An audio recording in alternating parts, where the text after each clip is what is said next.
No ar, Faixa Livre, rádio jornalismo de verdade, a informação de primeira qualidade, a interpretação e os comentários das notícias, entrevistas, o contraditório.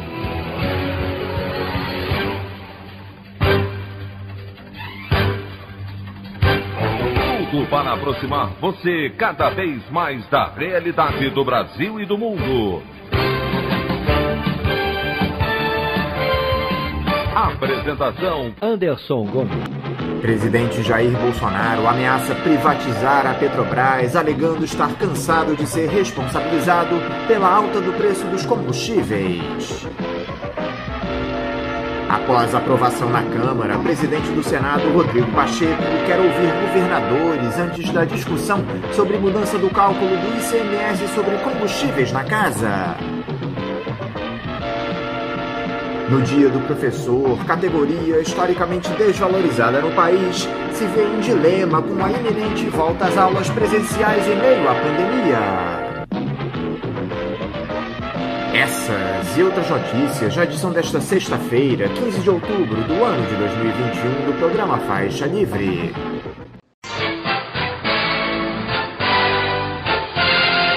O comentário de Anderson Gomes.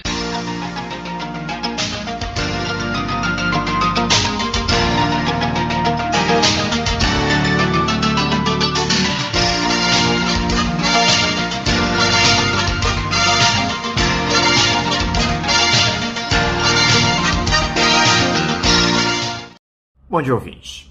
Eu queria falar rapidamente sobre essa aprovação pela Câmara dos Deputados daquele projeto que muda o cálculo do Imposto sobre Circulação de Mercadorias e Serviços, o ICMS, sobre combustíveis no país, pauta prioritária do presidente Jair Bolsonaro e defendida com unhas e dentes pelo presidente da Casa Legislativa, Arthur Lira, do Progressistas de Alagoas. Como nós já discutimos há tempos aqui no programa, ambos defendem essa retórica mentirosa de que os impostos estaduais seriam os responsáveis pelos altos preços da gasolina e do diesel no país, quando o vilão é, evidentemente, essa política de preços de paridade de importação adotada pela Petrobras, que toma como base a valorização do petróleo no mercado internacional e a variação do dólar. Com o texto aprovado na noite da última quarta-feira, o ICMS cobrado em cada estado será calculado com base no preço médio dos combustíveis nos 2 anos anteriores. Atualmente, o cálculo é feito considerando apenas os últimos 15 dias da variação dos preços. A previsão é de que haja uma redução na casa dos 8% do que é cobrado na bomba. Ou seja, caso a proposta venha a ser aprovada pelo Senado nos próximos dias, será levado em conta para a tributação os valores cobrados do fim de 2019 para cá, que sofrem a influência direta da pandemia, quando o preço do petróleo desabou em todo o mundo. Isso, além de tudo, atende aos planos eleitoreiros do Bolsonaro, já que às vésperas do pleito de 2022 ainda haverá cobrança reduzida do ICMS. O problema virá mesmo para o próximo presidente, que se verá às voltas com o tributo mais alto, já que em 2023 serão considerados para o cálculo os preços dos combustíveis praticados atualmente. Além disso, estados e municípios que já sofrem com esse indecente pacto federativo, concentrando a arrecadação no governo central e distribuindo os recursos aos entes federados, verão seus cofres serem ainda mais atingidos com esse projeto patrocinado por Bolsonaro e Lira, culpando os governadores por um problema produzido pela política de preços da Petrobras. É a velha política populista, aquela que o ex-capitão jurou combater durante a campanha em 2018, dando as caras nessa tentativa desesperada do Bolsonaro de reconquistar alguma popularidade. Tudo como sempre foi, lá pelos lados de Brasília. A opinião do Faixa Livre. Bandeirantes AM, agora é 860. Sintonize no seu rádio.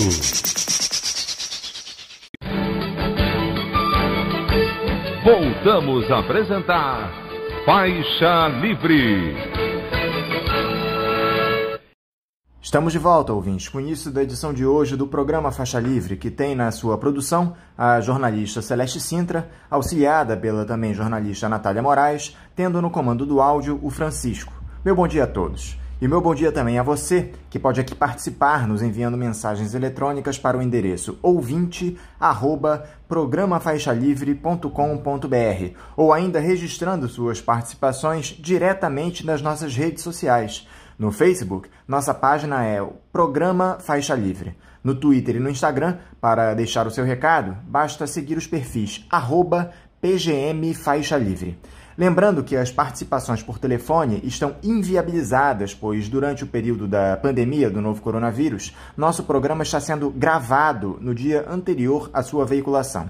Pedimos desculpas aos nossos ouvintes que costumam interagir conosco desta forma, mas foi a maneira encontrada pela equipe do Faixa Livre para mantê-los informados sobre o que acontece no país e no mundo com essa nossa visão crítica e, ao mesmo tempo, preservando a saúde dos profissionais que levam o programa ao ar. O Faixa Livre pode ser acompanhado também pelo nosso aplicativo para celulares com sistema operacional Android. O nome do aplicativo é Programa Faixa Livre. Os ouvintes também têm acesso à transmissão pelo nosso site, o www.programafaixalivre.com.br, ou pela página da Associação de Engenheiros da Petrobras, a AEPET, uma das nossas entidades patrocinadoras, no www.aepet.org.br.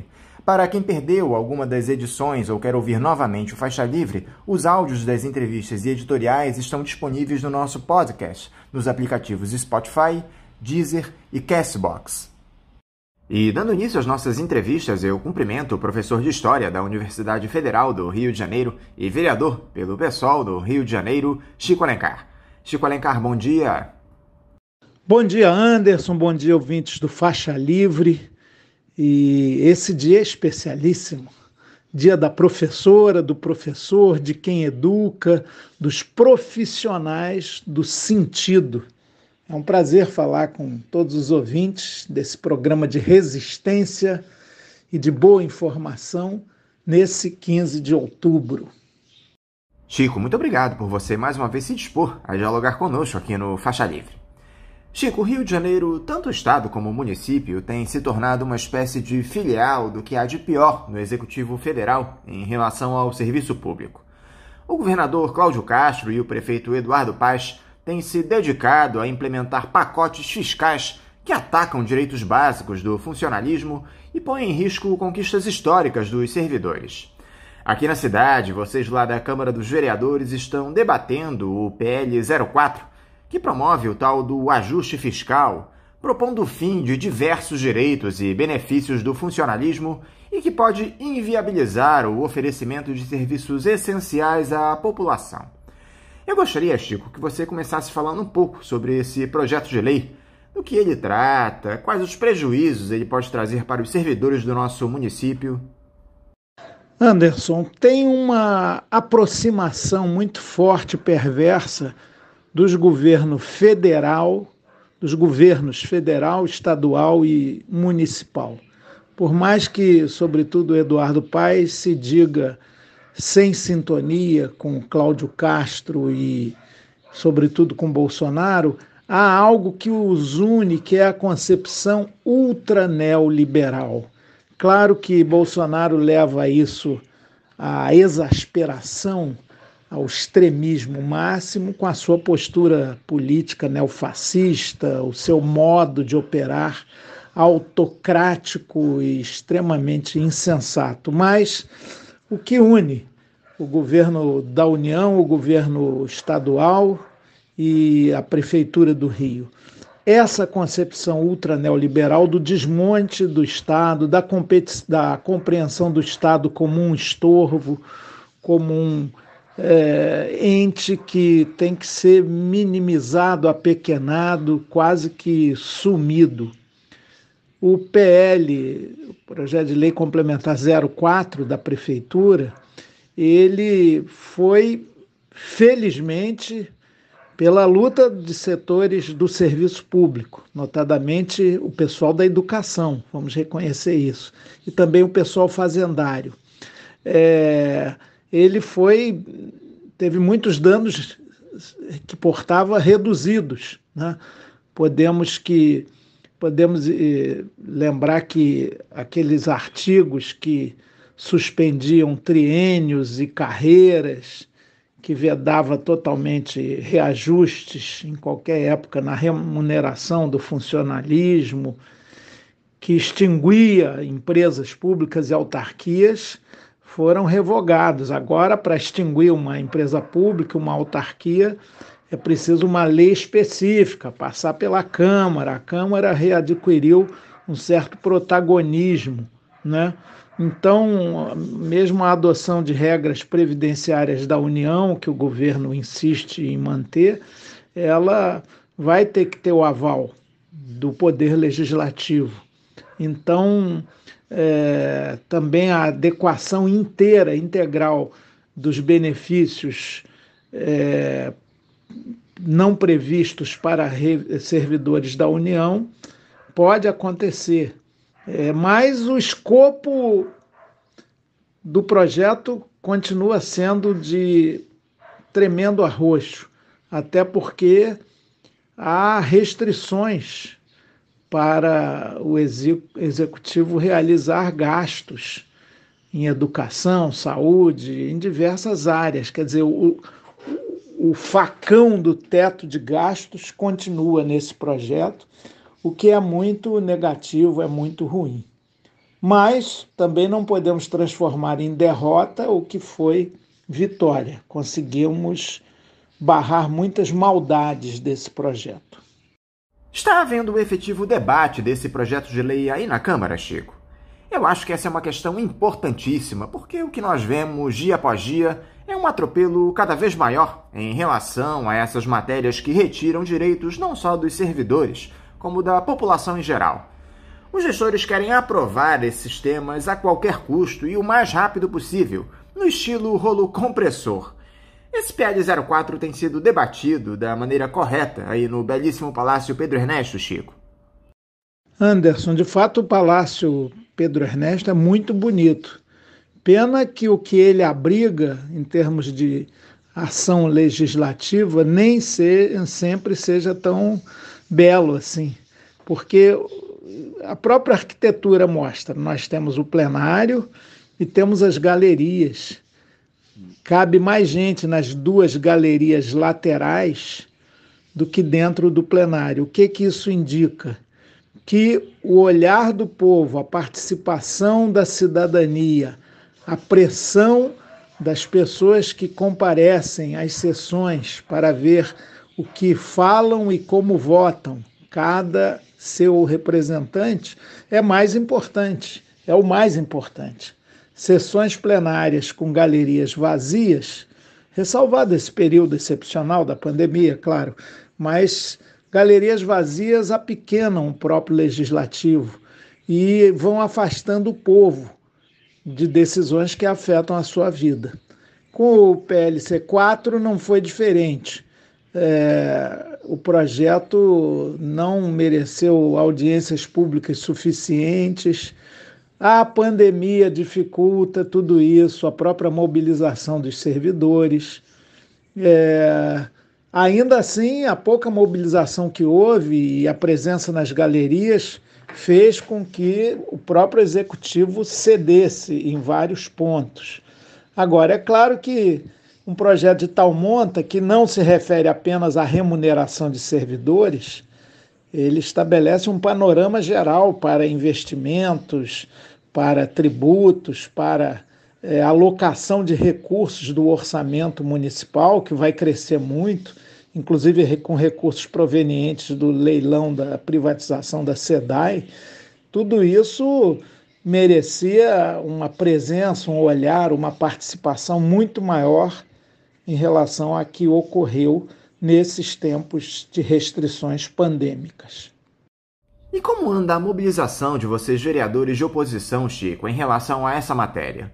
Vocês têm mantido diálogo com as mais diversas categorias do funcionalismo no sentido de pressionar os seus colegas parlamentares que apoiam o texto? Como anda essa disputa aí na Câmara, Chico? Há parlamentares, e são minoria, eu diria que de 10 a, no máximo, 15 em 51, na Câmara Municipal do Rio, que tem esse princípio da participação popular, do diálogo permanente com os setores afetados pelos mais diversos projetos. Isso, para nós, é um princípio cardeal e solene, absoluto. Outros não, a maioria se acha investida de um poder decisório que foi dado pelas urnas e não precisa ser checado no cotidiano da atuação parlamentar e da decisão sobre projetos e votos. Tem uma espécie de autossuficiência. Nós, basicamente, a bancada do PSOL com 7 vereadores e a do PT com 3, mais um ou outro avulso, como Tereza Berger, nós tratamos de fazer o máximo diálogo com as entidades e elas nos procuram sempre. Foram à Câmara, em comissões, na votação da matéria em primeira discussão, esses movimentos lotaram as galerias, foi muito importante, mas esse diálogo é sempre insuficiente. O desafio para a República Brasileira é tornar o parlamento e as instituições públicas em geral cada vez mais porosas às demandas populares. Sem isso não há democracia substantiva. Agora, essa não é a única matéria deletéria que tem sido debatida lá na Câmara dos Vereadores, não é, Chico?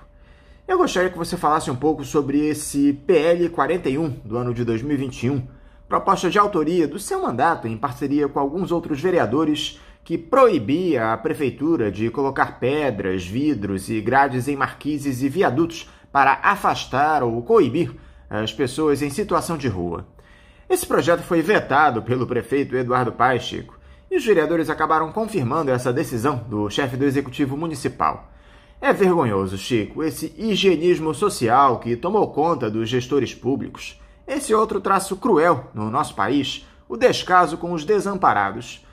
Como é que você interpretou esse veto do Eduardo Paes ao PL, Chico, referendado pelos seus colegas de casa legislativa?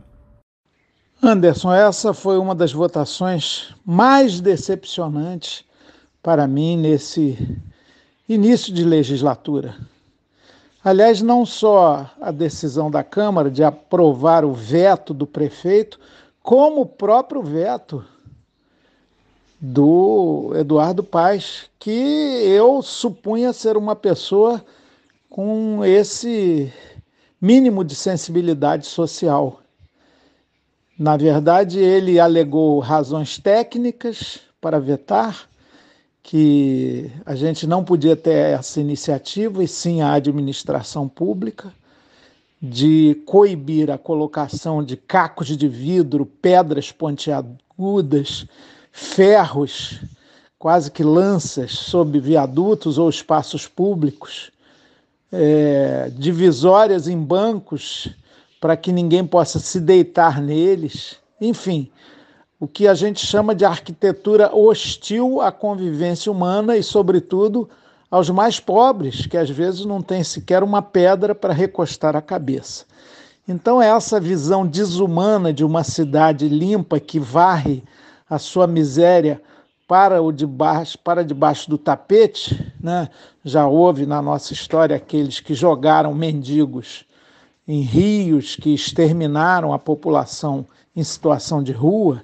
Isso é abominável, mas em ponto menor se repetiu com esse veto do prefeito ao nosso projeto, que proibia a arquitetura hostil. Alguns chamaram até de projeto Padre Júlio Lancelotti, aquele sacerdote humaníssimo e dedicado à população de rua de maneira admirável lá de São Paulo, que ao ver, ainda na gestão Bruno Covas, a colocação de pedras pontiagudas sobre um viaduto, tratou de ir lá com uma marreta e de maneira simbólica tentar tirá-las. O próprio falecido prefeito Bruno reconheceu que esse tipo de iniciativa do poder público não era solução alguma para o problema e era muito cruel.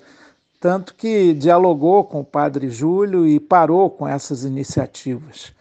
A nossa, de ter um projeto nessa direção, engrandeceria a cidade do Rio de Janeiro. Era um resgate do seu aspecto humano. Ninguém tem ilusão também que isso vai solucionar o problema da população em situação de rua, é óbvio que não. Mas pelo menos algum tipo de decisão de política pública que não hostilize, que não negue o direito à vida e ao mínimo de amparo dessa população é fundamental. Mas, e veja, Anderson, coisa curiosa, o projeto ele foi aprovado quase que por unanimidade, com apenas 3 declarações de voto contrárias. Agora, a manutenção do veto, isto é, a negação do projeto, foi feita por 23 vereadores, contra 18. É uma coisa que mostra como esses vereadores mudam de opinião sem haver um grande convencimento, um debate detalhado sobre a questão. Apenas 3, no máximo 4, se manifestaram em defesa do veto, contra 8, 10 para a derrubada do veto, e ainda assim eles venceram. Eu indaguei se aquilo estava sendo um voto de agradecimento por cargos em administrações regionais e outros favores e benefícios do Poder Executivo, o que apequena demais o legislador, em sendo verdade. Claro que ninguém me respondeu, mas o fato concreto é que o projeto foi derrubado. E nós vamos agora oficiar como indicação legislativa para que o prefeito pratique isso, isto é, não coloque pedras pontiagudas, lanças, cacos de vidro, para que os miseráveis dessa cidade, em situação de rua, que não almejaram, que não buscaram, possam se abrigar na chuva, no vento, no cotidiano de sofrimento a que estão expostos, além da fome, claro, que bate à porta de muita gente. É uma tristeza, e a Câmara teve uma decisão que não a engrandece absolutamente. Chico, no nosso país parece que o quadro segue se deteriorando a cada movimento do presidente da República. E tivemos 2 episódios muito simbólicos nos últimos dias. Primeiro, o veto do Jair Bolsonaro àquele projeto que determinava a distribuição gratuita de absorvente menstrual para estudantes de baixa renda de escolas públicas e pessoas em situação de rua ou de vulnerabilidade extrema. Depois, aquela manobra dele a pedido do ministro da Economia Paulo Guedes, retirando 690 milhões de reais em recursos que seriam destinados ao Ministério da Ciência, Tecnologia e Inovações, praticamente inviabilizando a pesquisa científica no país. É uma perversidade que não tem tamanho, Chico, e vinda justamente do líder máximo da nação. O país sangra sem contenção com o Bolsonaro comandando a República. Anderson, não foi uma pergunta a que você me fez, foi uma denúncia muito contundente, muito real. Nós temos na função de presidente da República alguém que não tem a menor condição de exercê-la. Nós temos no cargo maior da República Brasileira alguém que nega os princípios mais elementares de qualquer regime republicano. Um homem insensível, um homem perverso, um homem que às vezes é até disfuncional para a própria classe dominante capitalista brasileira, que é uma das mais cruéis do planeta, mais sugadoras da força de trabalho e da riqueza produzida pelo povo. O Bolsonaro consegue não só estar se tornando disfuncional para esses setores que o elegeram, mas também talvez até prejudicial. Haja vista a crescente posição de setores burgueses, do capital financeiro, do capital industrial e até mesmo do agronegócio críticas ao presidente da República. Agora, esses fatos que você mencionou, veto à distribuição gratuita de absorventes para as mulheres, as meninas que não têm condições de adquiri-los, a redução drástica de mais de 600 milhões para o orçamento de ciência, tecnologia, pesquisa, bolsas de estudo, para jogar o Brasil no atraso medieval. E eu acrescentaria um pequeno episódio: o Bolsonaro passando o feriadão de Nossa Senhora Aparecida no litoral paulista, como ele gosta, passeando de moto, foi indagado por uma jornalista sobre essa trágica cifra de 600 mil mortos pela Covid. Ao que ele disse: poxa, eu não vim aqui para me aborrecer. Ou seja, ele demonstra uma falta de empatia, uma insensibilidade, uma frieza e uma raiva mesmo diante da morte, do enlutamento de mais de 600 mil famílias, que é espantosa, abjeta, nojenta, inominável. E eu espero que nas manifestações previstas para o 15 de novembro, Dia da República, multidões crescentes, como vem acontecendo, estejam nas ruas para dizer não a essa política genocida, a essa política do ódio, a essa política da mentira, das fake news, a essa política que ataca todos os setores da vida nacional: educação, saúde, ciência e tecnologia, agricultura, meio ambiente, enfim, não há um aspecto da vida brasileira em que o desgoverno Bolsonaro não represente um desastre total. Agora, Chico, nessa passagem do Jair Bolsonaro por Aparecida na última terça-feira, o presidente da República acabou sendo alvo de vaias e ouviu do arcebispo Dom Orlando Brandes, durante seu sermão em homenagem ao Dia da Padroeira do Brasil, que o país, abre aspas, para ser pátria amada, não pode ser pátria armada, fecha aspas. Um recado simples e direto de um representante da Igreja Católica para um sujeito que se diz cristão, mas que vive negando os princípios básicos da fé que ele diz professar. Esse episódio do dia de Nossa Senhora Aparecida, 307º aniversário da pesca na rede de humildes pescadores, trabalhadores da imagem de Nossa Senhora Conceição, enegrecida pelo fundo do rio, a nossa negra Aparecida, que foi tão assimilada pelo nosso povo, escravizado pelo nosso povo pobre. Esse episódio agora, do 12 de outubro de 2021, na Basílica de Nossa Senhora Aparecida, entre São Paulo e Rio de Janeiro, ali às margens da Via Dutra, é carregado de força simbólica, porque o arcebispo de Aparecida, apesar de ter o sobrenome Brandes, não foi nada brando, ele foi profético, ele entrou na linha dos profetas do Antigo Testamento e de Jesus Cristo, que dizia que é mais fácil um camelo passar num buraco de uma agulha do que um rico entrar no reino dos céus. Que pregou não o armai-vos uns aos outros, mas o amai-vos uns aos outros. Pregou a cordialidade e a fraternidade, derivadas de uma sociedade igualitária. Tudo que o Brasil não é, tudo que Bolsonaro, aliás, condena e critica. Ele se declara cristão, como você disse bem, mas isso é muito de boca para fora. Ele não está sintonizado com os valores de qualquer denominação cristã, mormente com os valores professados pela Igreja Católica, que Dom Orlando tão bem expressou. Ele disse: nós temos que valorizar e respeitar os povos originários, os índios, o povo negro que veio trazido à força para cá, os imigrantes todos, numa sociedade fraterna.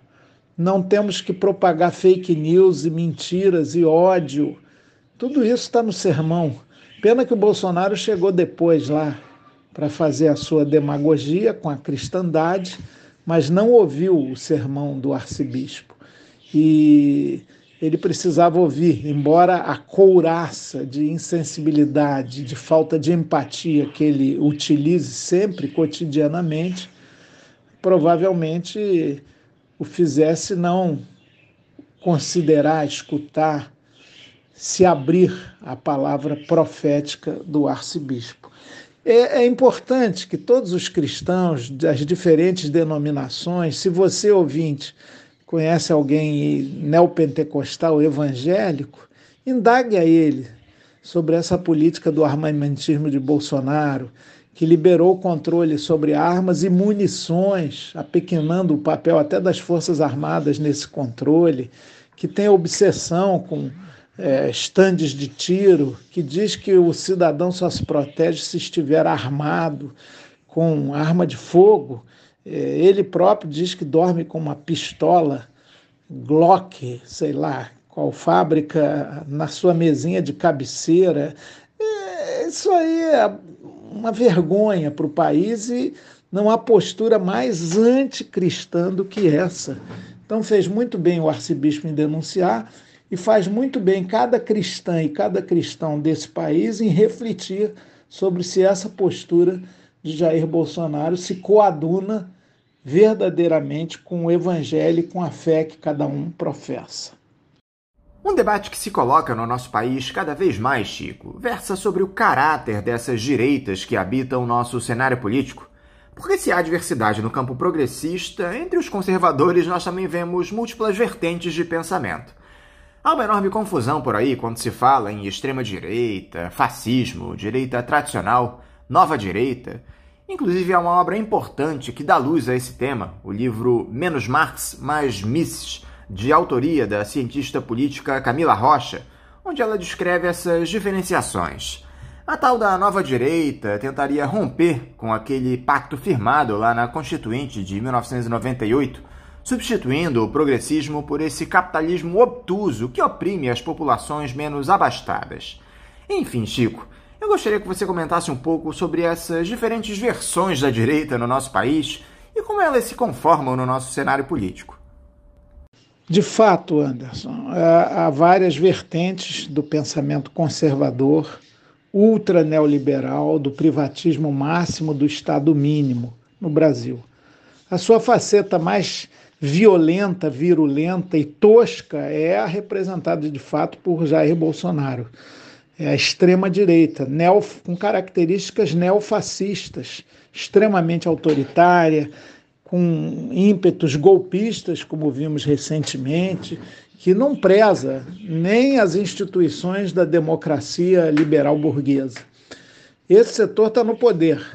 Esse setor é retrógrado, esse setor inventa narrativas sobre a própria formação social do povo brasileiro, dando aos nativos o qualificativo de preguiçosos, aos negros também de pouco amestráveis, pouco domesticáveis, e toda sorte de preconceito que daí deriva.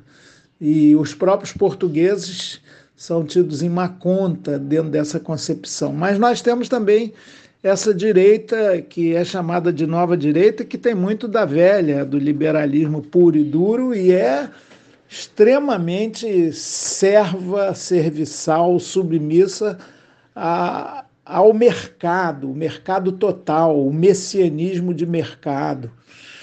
Parece que o mercado se torna um ente encarnado, personalizado, que tem humores, que tem decisões e que tem a última palavra sempre.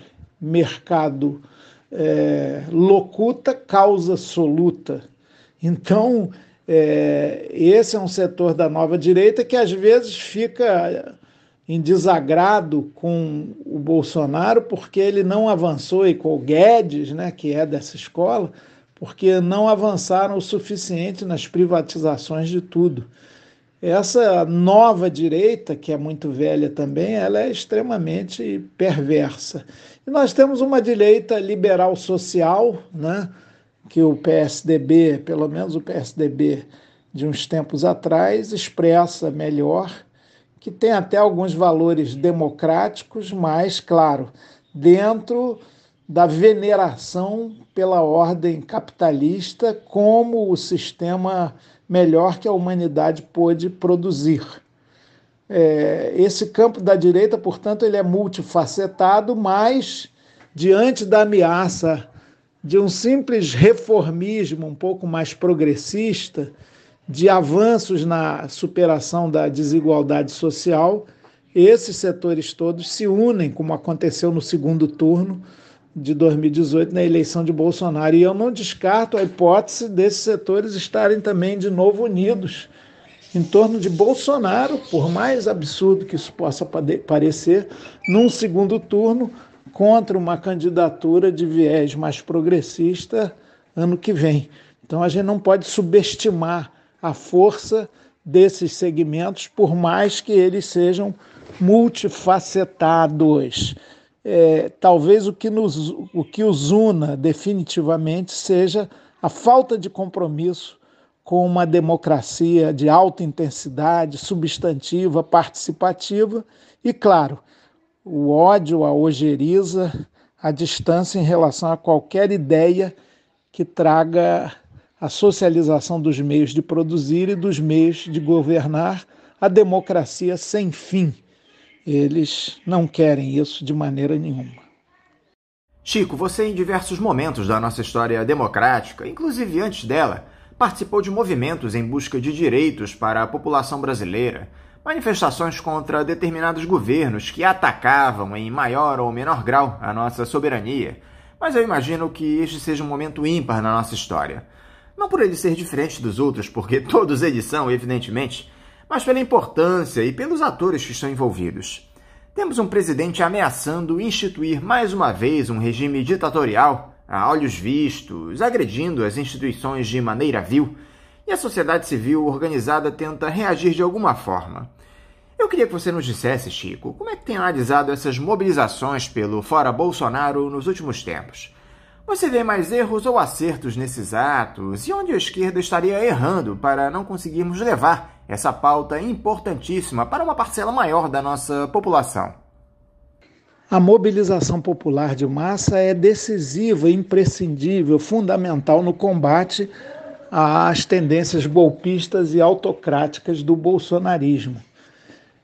A presença do povo na rua, com bandeiras democráticas de reforma social profunda, contra os preconceitos, contra o racismo, contra todas as fobias, contra todas as discriminações, ela é caldo de cultura democrática para um país ainda muito frágil nos valores democráticos. Portanto, é um elemento imprescindível e sempre foi assim ao longo da nossa história republicana, sobretudo. As grandes mudanças mais marcantes derivaram de um amplo movimento de massas, inclusive a reconquista do elementar direito de votar, de escolher presidente, de escolher governador, de escolher prefeito de capital, de escolher com liberdade pluripartidária os nossos representantes nos legislativos. Essa é uma história, inclusive, que eu, velho professor de história, vivi muitas vezes.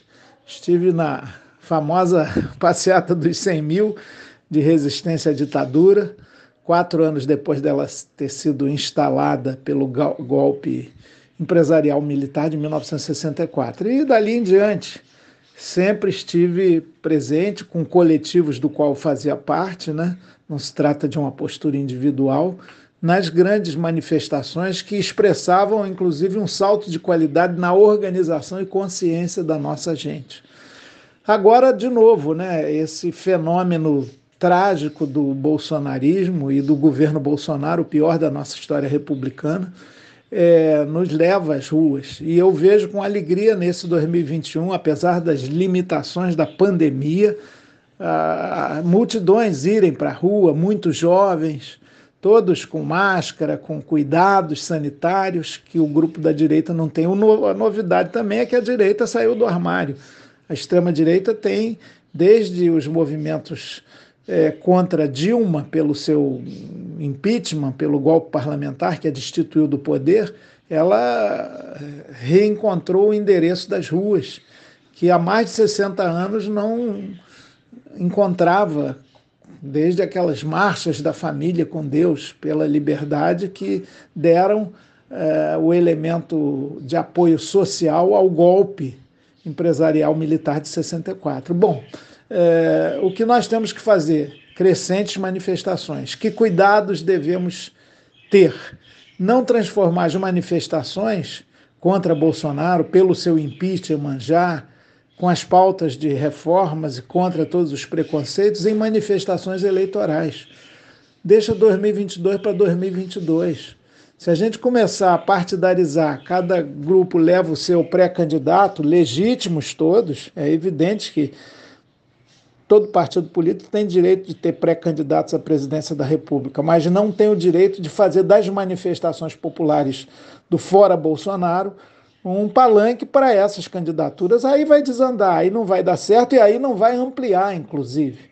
Eu vejo com muita preocupação os embates que têm ocorrido, até em palanque, em relação a nomes que possam vir a ser candidatos à presidência da República. Repito, nomes legítimos, pré-candidaturas que têm que ser respeitadas e consideradas, mas a gente tem que tirar isso da pauta dessas reivindicações. Aliás, não está na pauta. Se você ler qualquer convocatória para os atos, e assim está sendo já para o dia 15 de novembro, que é um ato nacional, no maior número possível de cidades, pela República, pela defesa dos valores republicanos e contra Bolsonaro, ali não há nenhum chamamento para apoiar a candidatura A, B ou C. Então a gente tem que fazer do papel e do acordo das reuniões preparatórias vida, prática, efetividade. Senão não amplia. Todos os partidos, talvez com exceção de um ou dois, mas todos os que participam da organização desses atos, inclusive com ampliação até a partidos que não são propriamente do campo da esquerda, afirmam que é importante a luta contra o Bolsonaro. Esse é o elo de unidade e que não se pode ter restrições em relação a isso.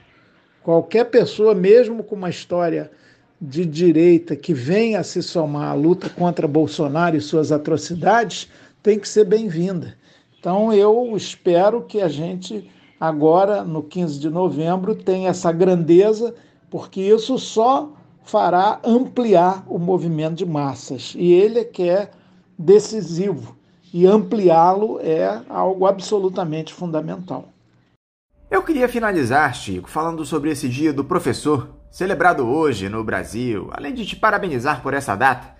Você que há muitos anos exerce essa que é uma das mais nobres funções, a de educar as atuais e as futuras gerações do nosso país. O Brasil valoriza o professor da maneira devida, Chico? Não valoriza, Anderson. Ser professor ou professor é professar, isto é, declarar, afirmar, ser convicto sem pretensão a dono da verdade, saber o que faz, o que fazemos, ser guardião da dúvida, do pensamento crítico e gostar de fazer isso. Eu gosto muito de ser professor. Ser educadora ou educadora é viver docentemente, tirar de cada experiência vivida um aprendizado, mudar sempre para melhor e, seguindo a lição do mestre Paulo Freire, fazer permanente releitura do mundo, desvelando suas contradições e possibilidades. Olha, nós devemos lutar sempre pela dignificação do magistério. Eu sonho, por exemplo, com o Rio de Janeiro com uma grande sala de aula, uma cidade educadora, onde todos aprendemos com as perversidades e mazelas, com os encontros, os amores, as acolhidas. É uma cidade pedagógica que toda cidade do Brasil devia ter, ser as 5.567, que respeite, e a começar pela remuneração, pela dignidade salarial, os profissionais que educam, né? Antigamente se falava dia do mestre, né? Porque vem, 15 de novembro é também o dia de Santa Teresa d'Ávila, mestra da espiritualidade. E aí se dava flores para professorinha. O professor, a professora se descobriu como classe trabalhadora há uns 30, 40 anos e por isso tem sindicatos muito combativos, dos mais atuantes.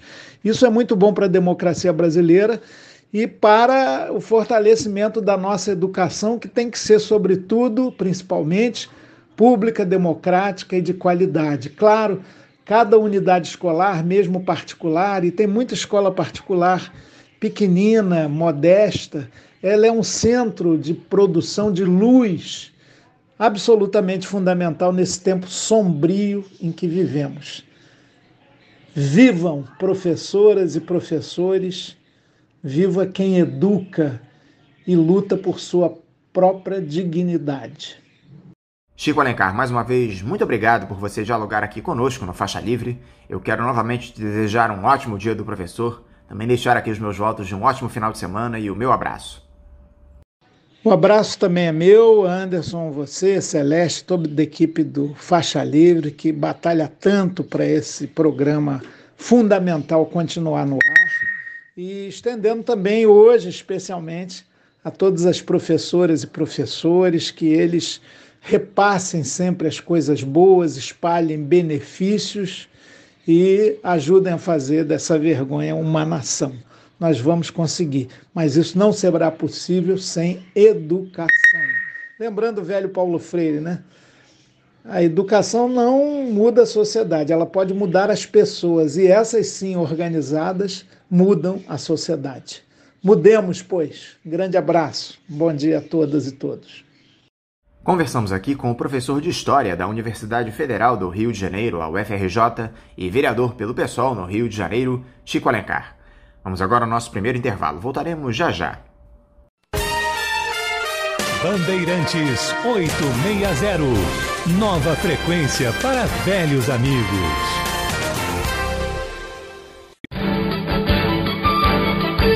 Voltamos a apresentar Faixa Livre. Já voltamos, ouvintes, e agora eu saúdo o presidente da Sociedade Brasileira para o Progresso da Ciência, SBPC, Renato Giannini Ribeiro. Renato Giannini Ribeiro, bom dia. Bom dia, meu caro, bom dia a todos. Saudações nesse dia do professor, que é um dia tão importante, que para nós é um dia também de combate pela ciência ameaçada pelos cortes orçamentários. Vamos então lá, vamos conversar. Renato, muito obrigado por você conversar aqui conosco no Faixa Livre. Essa é uma importante entrevista para nós aqui no programa. Renato, o que nós temos visto durante essa gestão do senhor Jair Bolsonaro é um desmonte acelerado de uma série de políticas públicas voltadas ao desenvolvimento do país. No caso do estudo científico, não é diferente. Depois de uma série de medidas do presidente para minar o setor ao longo desses pouco mais de 1000 dias de mandato, nós fomos surpreendidos na semana passada por essa mudança da destinação de 690 milhões de reais em verbas que estavam reservadas ao Ministério da Ciência, Tecnologia e Inovações pelo projeto de lei do Congresso número 16 desse ano de 2021, a partir de uma manobra do ministro da Economia, Paulo Guedes, referendada pelo ex-capitão. Esse montante representa 92% dos recursos que essa PLN destinava para a pasta. Foram mantidos no texto apenas 63 milhões de reais para o Instituto de Pesquisas Energéticas e Nucleares, o IPEN, destinados para a cobertura da produção e fornecimento de radiofármacos. Como não poderia deixar de ser, Renato, essa medida provocou uma enorme grita das entidades que defendem o estudo científico no país, inclusive vocês, da Sociedade Brasileira para o Progresso da Ciência, que chegaram a divulgar um documento subscrito por uma série de outras organizações. Até o próprio ministro Marcos Pontes condenou a ação do Bolsonaro a pedido do Paulo Guedes.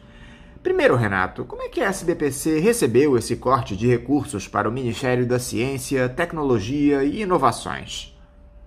A SBPC, e não apenas a SBPC, toda a opinião pública ficou muito chocada com o procedimento que aconteceu na semana passada, na quinta-feira, dia 7, quando, de repente, de um momento para o outro, o Ministério da Economia mudou a destinação de 600 milhões de reais que iam para ciência e tecnologia para um punhado de outras atividades que podem ser meritórias, podem não ser, não vou avaliar, mas de qualquer forma desviava completamente o objeto do projeto de lei e fez isso sem sequer dar ciência ao Ministério respectivo, justamente o Ministério da Ciência e Tecnologia.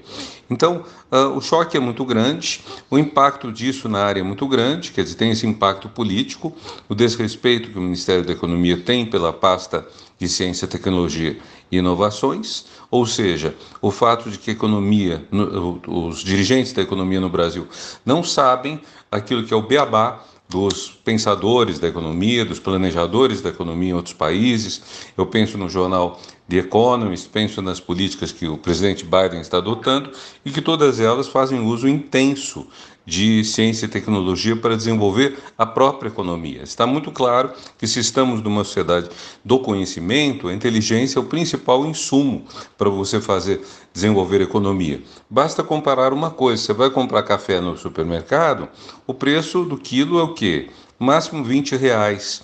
Agora, se você comprar cápsulas de café, cada uma das quais tem 5 ou 10 gramas, você vai pagar R$2 por cápsula, o que significa que o quilo do café, do pó mesmo, vai estar o quê? R$300, R$400. Tudo isso por quê? Porque houve inteligência, porque houve tecnologia, porque foi capaz o fabricante, geralmente estrangeiro, de introduzir sabores, aromas, de colocar em cápsulas, de modo que tudo isso é o que a ciência faz ganhar na economia. E isso está sendo liquidado. Quer dizer, eu estou dando um exemplo apenas, não estou dizendo que esse dinheiro fosse destinado para isso.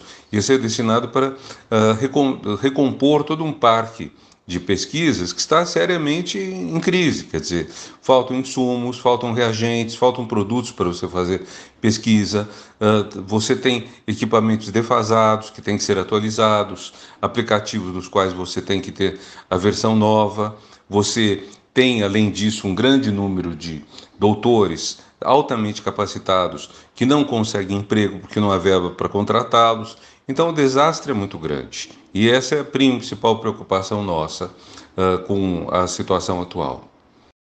E como essa medida afeta o estudo científico no nosso país, Renato, na prática?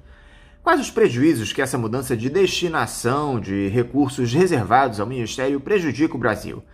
Parece que quem sofre mais é justamente o CNPq, não é isso? Sim, quem sofre mais é o CNPq, porque ele estava contando com, na verdade, 724 milhões de reais, dos quais 280 milhões iriam para os Institutos Nacionais de Ciência e Tecnologia, que são, na verdade, apesar do nome, projetos coletivos, bem concebidos, aprovados já faz alguns anos, depois de editais bastante sérios e exigentes, e que cobrem todas as áreas do conhecimento. Então você tem saúde, você tem engenharia, você tem questões sociais. Então esse corte é grande. O corte que causa mais impacto, porém, é um corte de 200 milhões de reais no edital universal. Edital universal é o seguinte: o CNPq constantemente lança editais específicos. Então, digamos, um edital poderia ser para você fazer uma vacina contra a dengue ou contra a Covid, ou um edital para você fazer um remédio contra a própria Covid, ou editais assim, enfim, que sem resultados tão imediatos, porque é difícil a ciência dar um resultado tão imediato. O caso da vacina contra a Covid é um sucesso extraordinário, mas vocês vejam, é a primeira vez na história que você tem vacinas em um ano, uma dúzia de vacinas em um ano, porque o mundo, não o Brasil, infelizmente, mas o mundo se colocou atrás disso. Mas voltando aos editais. Então, o CNPq lança editais específicos. Quer incentivar uma área, lança um edital ali.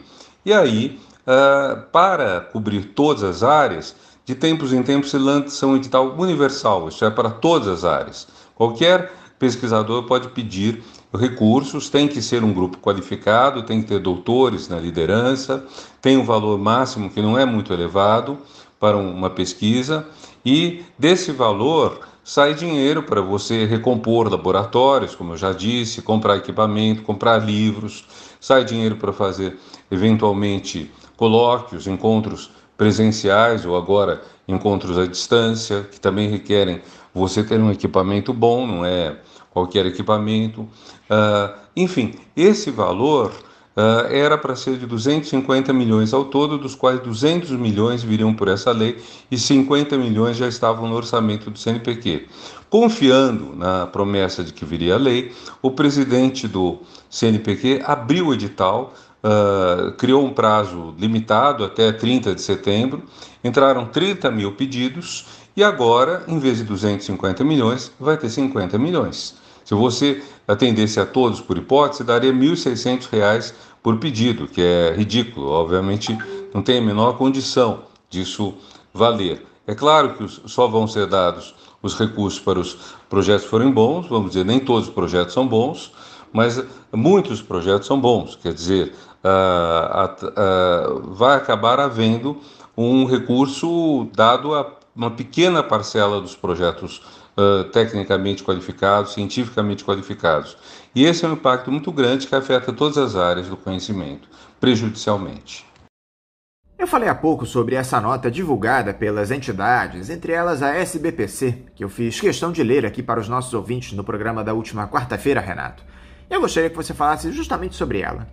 Quem tomou a iniciativa, quem escreveu o texto e também qual é a importância, Renato, de vocês, que de alguma forma representam o pensamento científico do nosso país, produzirem um documento como esse, criticando o corte promovido por esses ultraliberais que comandam o governo?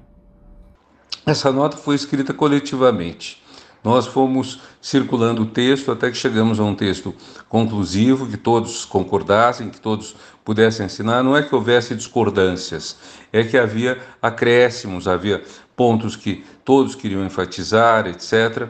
E qual é o problema principal? O problema principal é que a gente sente que não existe uma política de ciência e tecnologia no Brasil. Não existe um projeto de utilizar o conhecimento científico para produzir o desenvolvimento econômico do país, em primeiro lugar, e social, em segundo. Desenvolvimento econômico. Se você investir em várias áreas da ciência, você aumenta a produtividade. O mais visível é nas engenharias, mas não apenas nelas. Você tem nas ciências agrárias, dada a importância do agronegócio no Brasil, um setor que cresceu muito. Cresceu já no começo do século XX, com o Instituto Agronômico de Campinas, que adaptou variedades de café para praticamente todo tipo de solo e de clima que tem no Brasil. Não apenas os climas da Etiópia, de onde é originária a chamada rubiácea, o café, né? E a rubiácea é por causa da cor, né? Da cor de rubi que tem o grão. Mas adaptou-se, então, no IAC, no Instituto Agronômico de Campinas, e depois houve desenvolvimentos muito maiores, com a Embrapa, com programas de investimento científico fortes. Então, você tem, primeiro, desenvolvimento da produtividade. Segundo, especialmente num caso de pandemia, programas de melhora da saúde das pessoas. Apesar da pandemia ter sido calamitosa, o número de mortos, o percentual de mortos por ela, é até agora, no mundo como um todo, cerca de 1% do que foi o percentual de mortos na gripe espanhola um século atrás. Se tivesse morrido tanta gente quanto morreu na época, cerca de 3 a 5% da população mundial, poderíamos estar perto de 400 milhões de mortos no mundo. Tivemos 5 milhões, é pouco mais de 1%. Então, isso a que se deve? Ao desenvolvimento das ciências da saúde, que puderam atender as pessoas muito melhor. E outra coisa também que as ciências da saúde, e aí a área de ciência coletiva, de saúde coletiva, também é muito importante, o desenvolvimento do tratamento de água, esgoto, que salva vidas uma quantidade gigantesca. Basta você comparar os estados do Brasil que têm isso mais bem feito e os estados que têm menos bem feito. Ainda temos um grande problema de falta de tratamento de esgoto no Brasil. Então, tudo isso melhora a vida das pessoas. E, finalmente, podemos pegar as ciências sociais e humanas que apontam para a pobreza e os danos que a pobreza causa. Então, se você reduz a pobreza, se você melhora a educação, você tem gente mais feliz, mais qualificada, tanto para o mundo do trabalho quanto para viverem suas vidas pessoais. Quer dizer, também nem tudo é economia, nem tudo é trabalho. Existe também a vida pessoal, e uma pessoa saudável é uma pessoa que tem mais elementos de ser feliz do que uma pessoa doente. Então, por todas as razões, a gente protesta contra essa visão praticamente apenas contábil da ciência e tecnologia. Não posso nem dizer que é uma visão de economista, porque não é gente que está vendo de maneira abrangente a economia, a gente está vendo apenas as contas e como você tapa o buraco do orçamento. Agora, Renato, e essa reação do ministro Marcos Pontes à mudança na destinação das verbas da pasta que ele comanda, se dizendo, abre aspas, muito chateado, fecha aspas, com a decisão do presidente, ameaçando deixar o Ministério da Ciência, Tecnologia e Inovações? Dá para acreditar nesse tipo de declaração do Marcos Pontes, que essa semana já esteve com Bolsonaro depois da polêmica em Aparecida? E como é que você classifica essa atuação do ministro astronauta na pasta até aqui, Renato? Ele que suou para arrumar uma vaguinha nesse governo. Nós apoiamos sempre o Ministério da Ciência e Tecnologia, porque consideramos que é a liderança da área no Brasil. É a liderança, eles têm que liderar isso. O CNPq, as outras agências e secretarias que estão no Ministério da Ciência e Tecnologia são os que podem conceder verbas nesse setor. Agora, nós gostaríamos, sem dúvida, de um protagonismo maior do ministro, gostaríamos de uma atuação mais forte. Tivemos a reunião do Conselho do Fundo Nacional de Desenvolvimento Científico e Tecnológico, e nessas reuniões a comunidade acadêmica e empresarial e os trabalhadores de ciência e tecnologia têm tomado uma posição de defesa real dos interesses da ciência e tecnologia, e ao passo que a gente sente que às vezes o Ministério dá importância demais ao Ministério da Economia. Deveria, creio eu, talvez brigar mais forte, mas nós apoiamos o Ministério. Isso, sem sombra de dúvida, é uma posição da SBPC, apoiar a instituição. Sabe o que é mais curioso nessa história toda, Renato? É que esse remanejamento de recursos foi pedido por um ministro que tem conta em paraíso fiscal e pode manipular a economia brasileira para benefício próprio.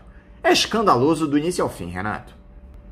Eu lembro um episódio interessante no governo Itamar Franco, quando um ministro, agora me foge o nome, acho que foi Henrique Hargreaves, que era um amigo próximo do presidente Itamar, era como ele de Juiz de Fora, e foi acusado de algum mal feito. O que fez o ministro Hargreaves? Você pediu demissão, afastou-se do ministério, pediu que tudo fosse apurado, e quando voltou, quando tudo o isentou, deixou claro que ele era inocente das acusações, eram acusações falsas, falhas, tudo mais, ele voltou ao cargo pela porta, pelo portão nobre, digamos, e não ficou se mantendo lá dentro. Eu creio que nem toda acusação que se faz a um homem público deve exigir que ele se afaste, mas às vezes a prudência requer que ele peça que seja apurado, ou ele mesmo se afastando do cargo, ou incumbindo algum fórum totalmente independente, sem nenhum controle do governo, de apurar isso, de verificar se houve vantagens que ele tirou de colocar dinheiro num paraíso fiscal, e ainda mais porque o dólar foi subindo como um foguete ao longo desse governo, o que significa, segundo certos dados, 15 mil reais de ganho por dia, 15 milhões em 1000 dias. Então, eu creio que, obviamente, ninguém tem o direito de fazer acusações infundadas, mas há uma frase famosa da biografia de Júlio César, por Suetônio, que diz: a mulher de César não tem apenas que ser honesta, tem que parecer honesta. E para você respeitar os homens públicos, não basta que eles sejam honestos, eles têm que passar a imagem de honestos. Então, quando há uma acusação, é importante que ela seja apurada, verificada e, enfim, o ideal é que realmente o homem público seja isentado de qualquer responsabilidade e consiga, assim, legitimidade, respeito, autoridade para continuar no cargo, enfim, sem suspeitas de móveis, de motivações escusas. Eu penso que o ministro Guedes poderia ter feito isso, teria sido melhor, não precisava nem se afastar, como eu disse, poderia simplesmente incumbir alguma instância independente de apurar as questões de que ele foi acusado. Falando agora de maneira mais ampla, Renato, sobre o governo Bolsonaro, como é que vocês da SBPC têm analisado essa gestão do ex-capitão, que há pouco mais de 1000 dias vem atacando a nossa soberania, ameaçando a democracia, levando ao empobrecimento da nossa população e gerando um verdadeiro genocídio com a Covid-19. Como é que você classifica esse governo, Renato? Olha, a SBPC toma um cuidado muito grande em não tomar posições partidárias e de se manifestar com serenidade e sobriedade. Então, nós nos posicionamos contra todas as medidas que consideramos erradas do governo, e não foram poucas. Então, no caso da saúde, o fato de que não deu atenção aos protocolos necessários de saúde para a proteção das pessoas, para evitar o contágio, a tal ponto que nós tivemos uma média de mortos 5 vezes superior à do mundo, o que quer dizer que se morreram 600 mil pessoas no Brasil, o normal teria sido morrerem 120 mil. Então, há quase 500 mil mortes que, vamos dizer, eram desnecessárias. Eu não gosto de usar essa expressão porque ficam parecendo que as outras 120 mil foram necessárias ou merecidas, não é nada disso, apenas quero dizer, estatisticamente o Brasil ultrapassou muito a média mundial, não estou comparando o Brasil com Nova Zelândia, que tomou providências muito severas e teve um número de mortes muito pequeno, ou com a Austrália, eu estou comparando com a média mundial, que inclui países também que tiveram um número de mortes bem acima da média, como os próprios Estados Unidos, graças ao governo Trump, que também não tomou cuidados devidos. E então o primeiro ponto é esse, quer dizer, no caso da saúde, o governo agiu errado. O governo agiu errado também retardando a questão das vacinas, não assumindo a importância da vacinação, ponto em que o governador Dória acabou sendo quem realmente mudou a jogada. Ao investir na Coronavac, o governador Dória forçou politicamente o governo federal a agir dessa forma, e isso levou a vários cálculos de quantas vidas foram perdidas, até mesmo por causa da demora na vacinação.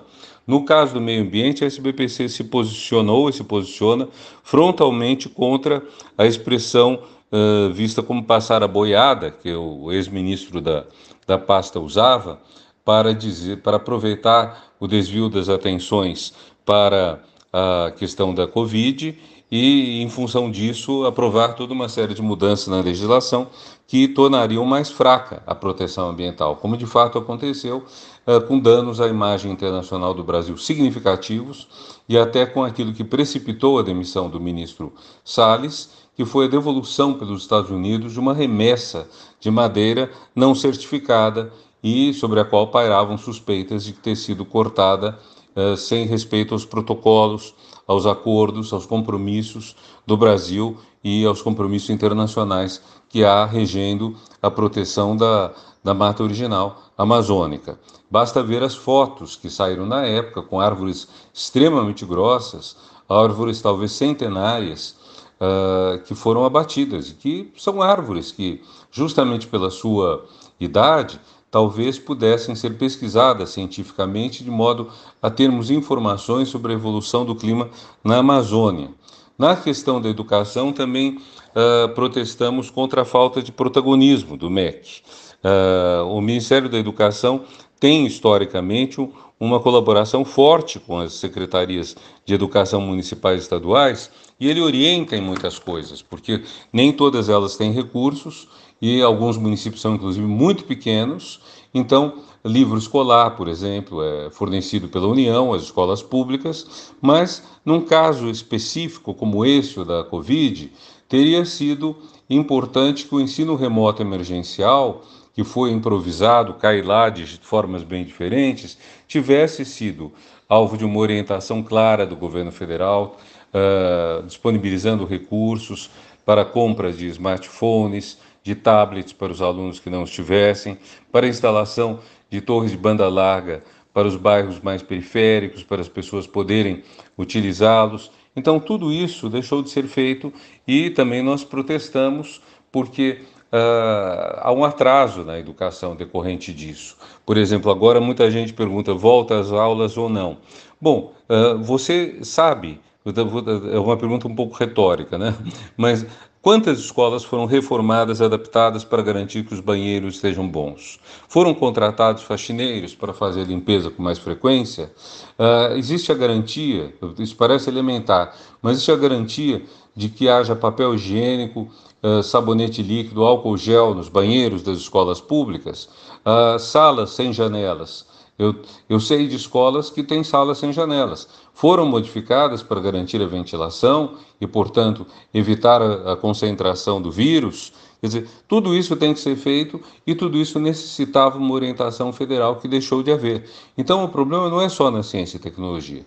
O problema é de uma falta de liderança em muitas áreas, em que o Brasil tinha chegado a um nível de desenvolvimento, a um nível até mesmo, em alguns casos, de excelência, um nível de excelência que não resultava já em efeitos imediatos, mensuráveis.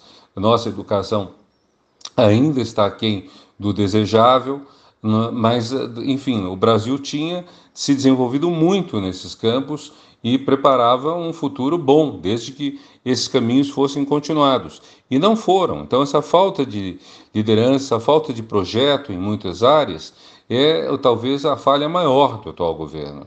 E nós temos apontado sempre isso e sempre querendo mostrar soluções alternativas, etc. Quer dizer, a SBPC, não sendo um órgão partidário, ela tem um compromisso com o Brasil, não tem um compromisso com um partido ou outro. E o que esse governo aceitar modificar nas suas políticas, para nós, será positivo, mas não tem sido fácil esse diálogo, devo confessar. Para terminar, Renato, você que já foi ministro da Educação no governo de Dilma Rousseff, como é que observa o tratamento que é dado aos professores justamente nessa data em que é celebrado o Dia do Professor? Os nossos educadores vêm recebendo a importância que merecem nesse país, que é marcado pela desigualdade social e pelo abismo educacional entre ricos e pobres? Infelizmente, a profissão de professor decaiu muito em prestígio social e remuneração nas últimas décadas. A gente sabe que a escola pública, 40, 50 anos atrás, era a melhor escola. Com exceção de algumas escolas, às vezes vinculadas a comunidades estrangeiras, falava-se colônia estrangeira, colônia italiana, colônia alemã, colônia espanhola. Com exceção dessas escolas, as escolas particulares, na sua maioria, eram consideradas inferiores à escola pública. Mas havia um problema, a escola pública era excludente, quer dizer, só uma parte da população entrava, e embora a Constituição de 1946 tornasse obrigatória a educação dos 7 aos 10 anos, demorou décadas até haver escola para todas as crianças e haver acolhimento para todas elas. Então, mas de qualquer forma, o professor de escola pública, a professora, era sobretudo uma profissão feminina, era uma pessoa respeitada socialmente, era uma pessoa que recebia uma remuneração melhor, e isso foi decaindo, e foi decaindo também a admiração pelo professor, o que é uma coisa muito grave. Você imagina, uma criança passa até aos 17 anos em contato com professores, começando às vezes desde a creche, às vezes um pouco mais tarde, mas em princípio são 14 anos de ensino obrigatório no Brasil, dos 4 aos 17.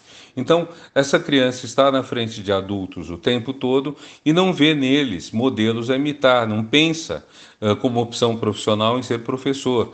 Isso é sinal de uma falha grande, porque se você não admira a pessoa que está formando você, você corre o risco de não dar muita importância ao que ela está lhe transmitindo. E também, dessa maneira, você dissuade as pessoas a serem professores. Muitos professores estão exaustos, estão esgotados. Parodiando um título de um livro da Ruth Manos sobre as mulheres, os professores estão exaustos. Os professores estão muito cansados com tudo isso que aconteceu em termos de deterioração de condições de trabalho, salário. Muitos professores têm que dar aula em várias escolas, se locomoverem de uma a outra, por uma remuneração baixa. Então é preciso que a sociedade brasileira valorize o professor. Esse é um papel que tem que ser uma política de Estado, não apenas de governo, quer dizer, tem que haver uma continuidade. O Plano Nacional de Educação de 2014, que não está sendo aplicado, dizia o seguinte: o salário médio do professor era 72% do salário médio de quem tinha a mesma escolaridade, isto é, 4 anos de ensino superior. E então dizia, precisa nivelar, precisa chegar a esse valor. De 72% para você passar a 100%, implicava um aumento real, fora da inflação, de 40%. Não houve nem recomposição das perdas inflacionárias, quanto mais em escala nacional, em escala global, brasileira, ou não houve essa recomposição. Então é preciso valorizar o professor. E nesse dia, por isso também que estamos fazendo o nosso dia de luta da ciência no dia do professor, no dia 15 de outubro.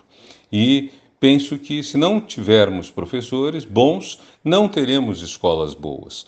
Algumas pessoas projetam a ideia de uma educação que seja muito baseada na internet, muito baseada em aplicativos, etc. Isso é útil, mas não há educação sem professor. Esse é um ponto crucial, até porque os procedimentos à distância, eles são bons, mas eles não abrangem o que é talvez a coisa principal da palavra educar. Educar vem do latim, ex ducere. Ducere é a origem de conduzir, induzir, deduzir. Então é conduzir. Ex é de dentro para fora. Então educar é conduzir de dentro para fora. É você levar a pessoa do mundinho que ela nasceu, que pode ser um mundo acolhedor, bacana, ótimo, mas enfim, é uma classe social determinada, é uma família determinada, é uma religião determinada, são valores determinados, e educar é abrir para o mundo, é levar de dentro para fora, é mostrar para essa pessoa que existem outras profissões que não as do pai e da mãe, que existem outras perspectivas que não aquelas com que ela conviveu, e que numa sociedade, sobretudo como a atual, com tanta riqueza de conhecimento e diversidade, o papel do convívio cotidiano com adultos que lhe dão acesso à formação e à informação mais moderna, mais qualificada, isso é fundamental para as pessoas poderem crescer. Então tem que se entender que homenagear o professor, na verdade, é homenagear a vida, é homenagear a qualidade de vida de todas as pessoas. Por isso que a educação é tão importante, ela faz parte do nosso círculo virtuoso, que eu já mencionei antes. Renato Janine Ribeiro, muito obrigado por essa importantíssima entrevista para nós aqui no Faixa Livre. Eu quero te desejar um ótimo dia do professor, também um bom final de semana e deixar aqui o meu abraço. Muito obrigado também, e também um grande abraço para você e para todos que estão nos ouvindo. E vamos lutar pela educação e pela ciência. Conversamos aqui com o presidente da Sociedade Brasileira para o Progresso da Ciência, a SBPC, Renato Janine Ribeiro. Vamos agora a mais um intervalo, voltaremos já já. Bandeirantes 860, nova frequência para velhos amigos.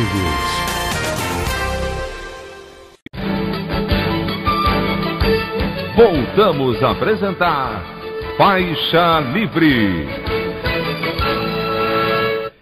Estamos de volta, ouvintes, e agora eu cumprimento a presidente da Associação dos Docentes da Universidade Federal Fluminense, a ADUF, Kate Lane. Kate Lane, bom dia. Olá, Anderson, bom dia. Bom dia, ouvinte do programa Faixa Livre. Kate, muito obrigado por você mais uma vez conversar aqui conosco no programa. Kate, neste 15 de outubro, data em que é celebrado o Dia do Professor, sempre vem aquela pergunta que há tempos a maioria dos gestores do nosso país trabalha para deixá-la no ar. O que há para ser comemorado em um país que trata os educadores com tanto descaso, não oferecendo condições dignas de trabalho, remunerações à altura da importância da função, exigindo escalas de trabalho exaustivas aos profissionais, enfim. Mas eu repasso essa pergunta clássica a você, Kate. O que deve ser comemorado neste 15 de outubro, no Dia do Professor? Anderson, eu que agradeço por estar aqui mais uma vez, nesse programa tão importante aí, nessa batalha das ideias, né, que a gente vive na nossa sociedade.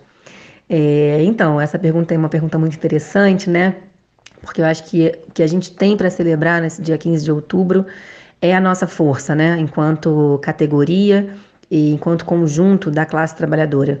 Porque essa categoria de professores é uma categoria que tem sido aí constantemente atacada, como você bem pontuou, né? Ainda mais nessa conjuntura desse governo neoliberal e genocida do Bolsonaro, que ataca muito fortemente os professores, ainda mais aqueles professores que estão no serviço público, né? Então, realmente é muito difícil a gente encontrar motivo para celebrar. Mas se tem algo que a gente tem que celebrar é a nossa disposição de luta e a nossa organização, né? E aí eu queria saudar aqui também os 43 anos da ADUF, que também ocorre em outubro, no dia 10, aí bem próximo do Dia dos Professores, né? Que tem sido aí uma entidade importante nessa organização, né? Para organizar a categoria, para lutar. Esse que é o papel aí dos sindicatos combativos, né? Então, se tem algo que a gente pode comemorar e deve comemorar, né? Deve celebrar nesse dia 15, é a nossa história de luta pela educação pública, gratuita, laica e de qualidade nesse país, né? Por onde passa a melhoria das condições de trabalho para os professores, Kate, em um momento em que o país é atacado por um governo que retira recursos da educação, da ciência e da tecnologia? Quais os desafios que vocês têm de enfrentar com essa gestão do Jair Bolsonaro? Então, Anderson, acho que primeiro a gente precisa entender que a gente não vai conseguir melhorias na educação se não tiver investimento na educação, né? Então, o que o governo costuma colocar como gasto, né? Aí o Paulo Guedes é um que está sempre vinculando qualquer dinheiro para a educação como gasto, para nós é investimento. Então, acho que primeiro precisa entender essa questão que é material, né? A gente não vai melhorar a educação somente no campo simbólico, né? E veja, isso é uma questão delicada, porque esse é um governo, o governo Bolsonaro, que além de nos atacar materialmente, né, retirando recursos que seriam para a educação, nos ataca também no viés ideológico, né? Chamando a gente de doutrinadores, enfim, de outros nomes que não cabe a gente colocar aqui para não estragar aí o dia de quem nos ouve.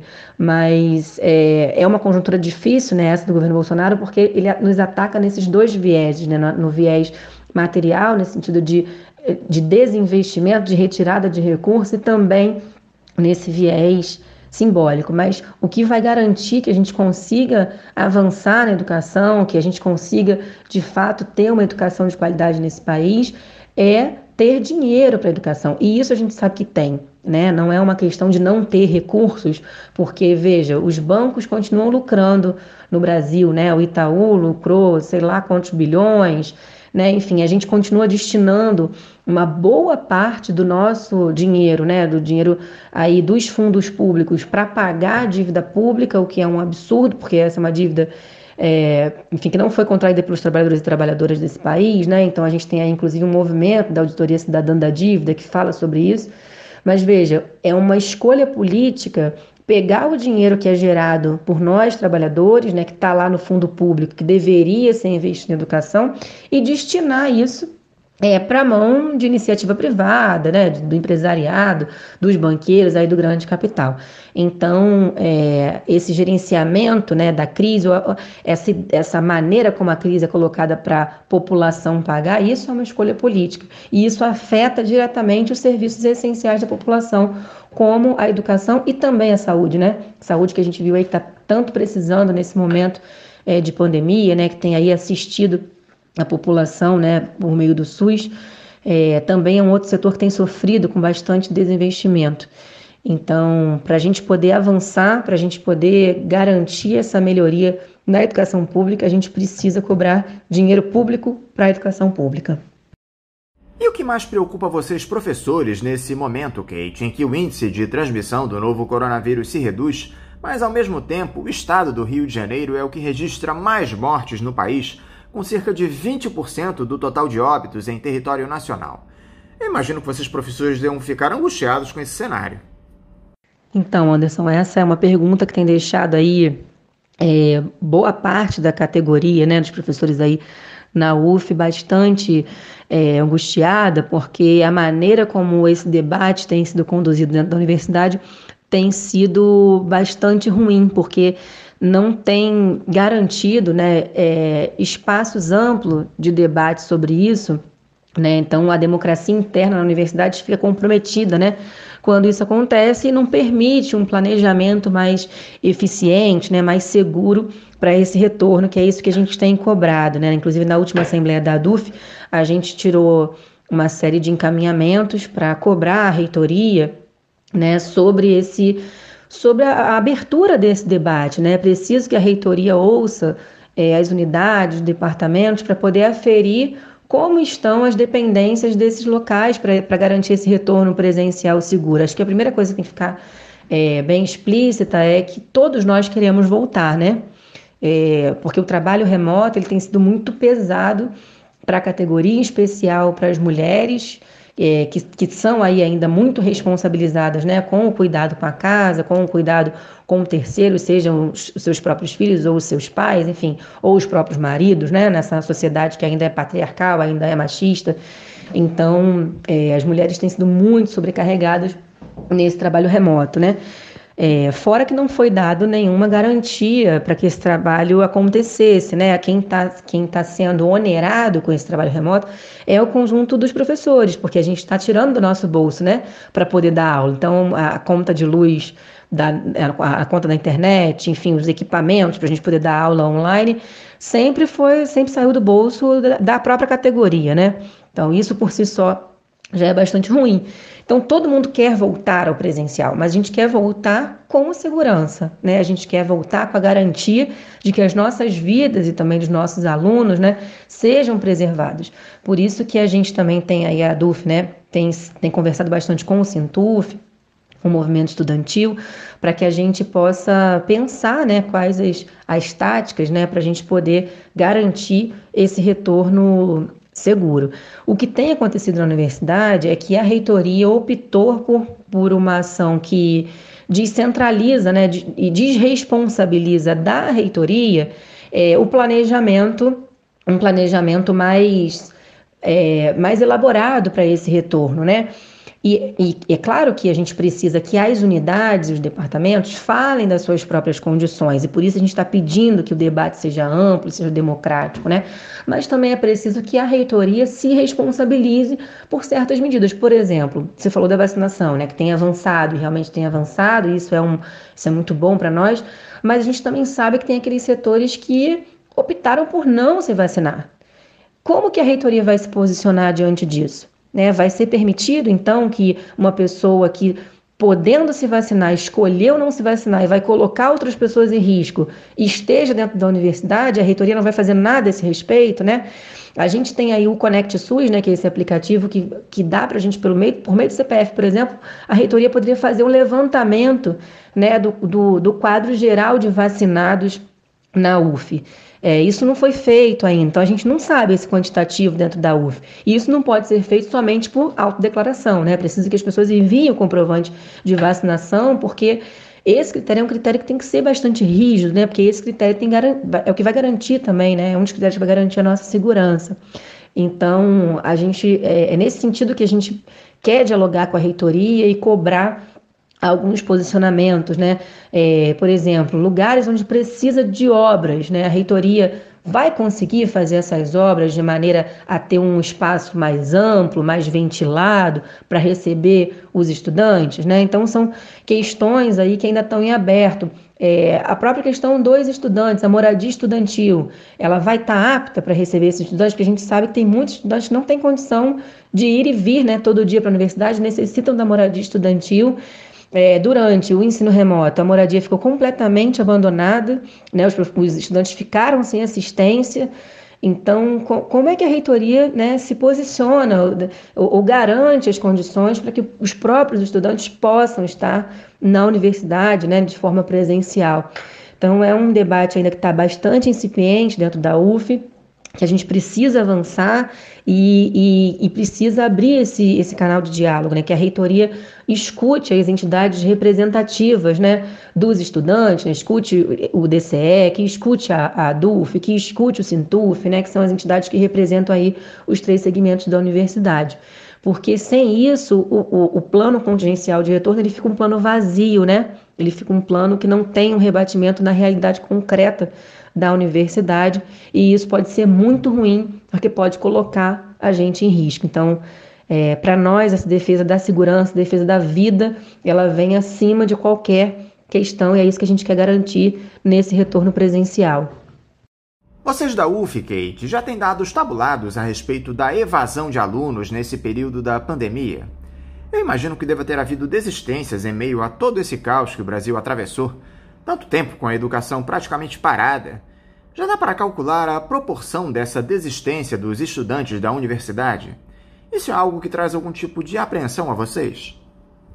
Sim, Anderson, esse é um dado bastante importante para a gente, né? A gente não tem esse dado, a própria reitoria não fez também esse levantamento, tem a ver um pouco com o que eu falei na outra questão, né?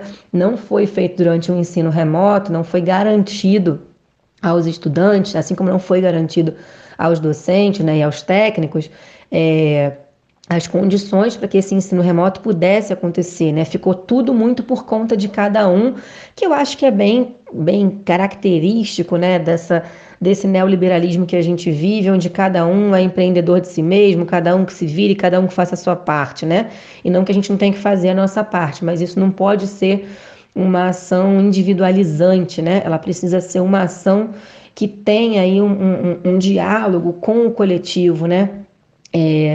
Enfim, então a gente não tem esses dados ainda levantados. A gente tem uma pesquisa que até a DUF participou apoiando aí, que é sobre o ensino remoto, que fala das condições de trabalho e estudo do ensino remoto e traz alguns desses dados, né, sobre a evasão, sobre as condições para estudo dos próprios estudantes, as condições de trabalho dos professores, que é a própria Letícia Batista, do Serviço Social, professora, está nessa pesquisa, fez uma live com a ADUF também, a gente pode depois resgatar e enviar aqui para o programa também.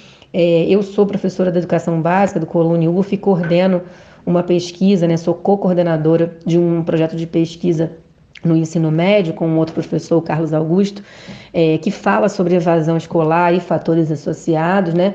E o que a gente percebe assim, na pandemia é que a pandemia explicitou, né, acentuou, né, agravou aí essa desigualdade social que reflete, né, na evasão escolar, porque veja, os alunos de educação básica, sobretudo, alguns tiveram que largar o ensino médio para poder estudar, mas isso não é novidade, né? Isso é algo que acontece ao longo da história da educação desse país. Mas na pandemia isso se acelera e se aprofunda, porque o quadro geral aí da população, né, de crise, de desemprego, né, de fome, né, faz com que as pessoas realmente tenham que, entre estudar e trabalhar para sobreviver, é claro que as pessoas vão largar o estudo para poder trabalhar. Então, é muito importante que a gente, para garantir o acesso universal à educação, né, como um direito de todos e todas, a gente pense em como garantir as condições materiais desses estudantes, né, para que eles possam estar na universidade, para que eles possam estar na escola, né? E isso é uma atribuição da própria universidade, né? É do governo também, mas do governo a gente já viu onde vão dar esses cortes, né? E por isso a gente tem que lutar para enfrentar esse governo e qualquer outro que trabalhe nessa mesma linha de retirar dinheiro da educação, mas é também uma atribuição da própria reitoria, né? Garantir que os recursos que tenham sejam também destinados para essa manutenção, né? Para o acesso e permanência à universidade pública. Então, durante a pandemia isso certamente se agravou, mas a gente ainda não tem dados assim mais sistematizados sobre isso, né? Sobre a questão da evasão. Mas o que a gente recebe aí de relatos, tanto do movimento estudantil quanto de outros professores, dos técnicos, é isso, um quadro onde as pessoas tiveram que desistir, né, de estar na universidade, de estar na escola para poder sobreviver, para poder ter algum tipo de renda, né, para poder comer. E isso é um cenário muito grave, né, muito ruim, né? No caso dos alunos que seguem cursando a universidade, como recuperar o tempo perdido por conta da ausência de aulas presenciais, Kate? Já há uma estratégia de atuação para se recuperar esse conteúdo que acabou ficando para trás nesse último ano e meio? Então, eu acho que primeiro a gente precisa delimitar aqui, não sei se todos os conteúdos ficaram para trás, porque a gente está trabalhando desde o início da pandemia, mesmo que na via remota. A gente sabe das limitações, né, que esse tipo de ensino tem, porque inclusive a gente se coloca contra, né, o ensino à distância como forma permanente, né, como política pública de educação, porque a gente sabe que ele, na verdade, desresponsabiliza o Estado, porque ele é um modelo de ensino mais barato, né, como eu falei, fica tudo na conta do próprio professor, né, a luz, enfim, a água, o computador que vai dar aula, o celular que vai usar para transmitir essa aula, enfim, né, então isso para a educação pública, né, na lógica neoliberal deles, é bom, porque gasta-se menos, né? Inclusive a própria UF falou aí durante a pandemia o quanto que economizou com o ensino remoto. Então a gente sabe das limitações e problemas que esse modelo de ensino tem. No entanto, a gente instituiu aí, né, inclusive sem muito debate na comunidade acadêmica, o ensino remoto emergencial, e é o que a gente tem feito aí desde o início da pandemia. Então, alguns conteúdos a gente conseguiu dar conta, outros não, né? E aí é isso, é pensar no para frente, quando retornar ao presencial, como que a gente recupera. Mas eu, ao longo aí dessa minha vida como professora, eu já estou em 15 anos de carreira como professora de educação básica, não há nada que pedagogicamente não se recupere, né? Inclusive a gente que é professor, a gente trabalha aí com educação de jovens e adultos, né? Procurando aí alfabetizar pessoas que não se alfabetizaram nessa idade padrão aí da escola, né? De alfabetizar quando é criança, né? Enfim, por N motivos sociais, a gente alfabetiza essas pessoas que são mais velhas. Então, não há, pedagogicamente falando, nada que a gente não possa recuperar, né? Porque, inclusive, o próprio Paulo Freire, lembrar do centenário dele que foi agora em outubro, né? É um dos que falam disso, né? De que a gente pode aprender ao longo de qualquer fase da nossa vida. Então, eu acredito bastante nisso, né? Acho que um grande problema que está colocado em relação a esse aprender é porque, ainda mais dentro da universidade, é porque a gente opera numa lógica desenvolvimentista de que a universidade tem que formar mão de obra, né? Então, se o cara perdeu aquele período, ele vai se atrasar para se formar e com isso não vai chegar lá no mercado de trabalho, né? Essa lógica é muito ruim, porque ela coloca os conhecimentos da universidade voltados somente para a produção, né, para esse mundo do trabalho capitalista. E a gente precisa pensar numa outra universidade, né, numa universidade que produza conhecimentos para a classe trabalhadora, né, para os interesses da classe trabalhadora. Desculpa, Anderson. Então, pensar um pouco nesse sentido, né? É claro que quando a gente retornar presencialmente, nós vamos ter muita coisa para recuperar, para reaprender. Nós vamos ter, inclusive, uma universidade para reconstruir, porque eu não sei quais são as condições, né, materiais, as condições de infraestrutura que essa universidade se encontra. Porque quando a gente saiu, né, quando a gente entrou na pandemia, na verdade, né, saiu da universidade, deixou a universidade lá, ela já tinha péssimas condições de infraestrutura para estudo e trabalho, salas extremamente pequenas, enfim, faltando material, né, esse cenário que a gente já conhece um pouco. Então eu não sei para qual universidade nós vamos voltar. A reitoria também não responde a essa pergunta, veja. Então, como é que universidade nós vamos encontrar, né, quando esse retorno presencial for possível? Foram feitas as obras que precisavam fazer, né? A moradia estudantil ela foi reformada para poder atender aos estudantes, né? A gente não tem esses dados, porque a reitoria também não fez esse levantamento. Então, é só para te dizer o seguinte, uma coisa que eu tenho certeza é que conteúdos se recuperam, né? Pedagogicamente falando, a gente consegue contornar, a gente pode reorganizar o currículo, as disciplinas, a gente pode, enfim, criar uma outra infraestrutura dentro da grade curricular para atender à produção de conhecimentos, né? O que não se recupera são vidas, e isso a gente não tem como recuperar, né? Kate, eu fiquei sabendo aqui que no último domingo, dia 10, vocês da ADUF completaram 43 anos de história, não é isso? Eu queria primeiro, em nome da equipe do Faixa Livre, parabenizar vocês da associação por mais um ano na luta pela educação do nosso país. A ADUF que sempre esteve à frente das melhores lutas. Eu gostaria de perguntar o que representam esses 43 anos para vocês que hoje estão à frente da direção da ADUF.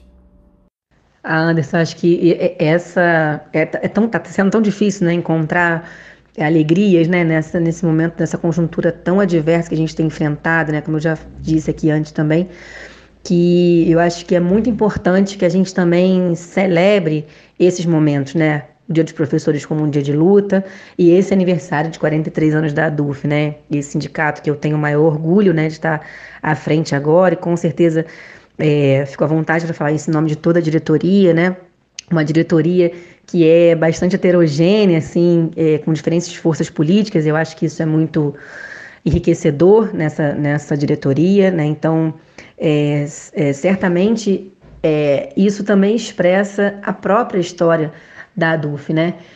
Ter uma diretoria composta por diversas forças políticas que compõem a base desse sindicato, né? E que se unem aí em torno de uma ação específica que é comandar esse sindicato por esses 2 anos.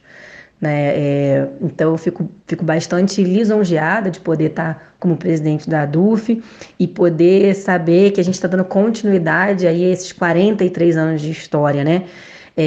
Eu tenho plena certeza e também fico muito confortável, né, em saber que eu tenho esse sindicato para lutar por nós, né? Eu entrei na UF em 2014 e uma das primeiras coisas que fiz foi me sindicalizar, porque entendo que como a gente diz no Andes, né, quem tem sindicato não está sozinho.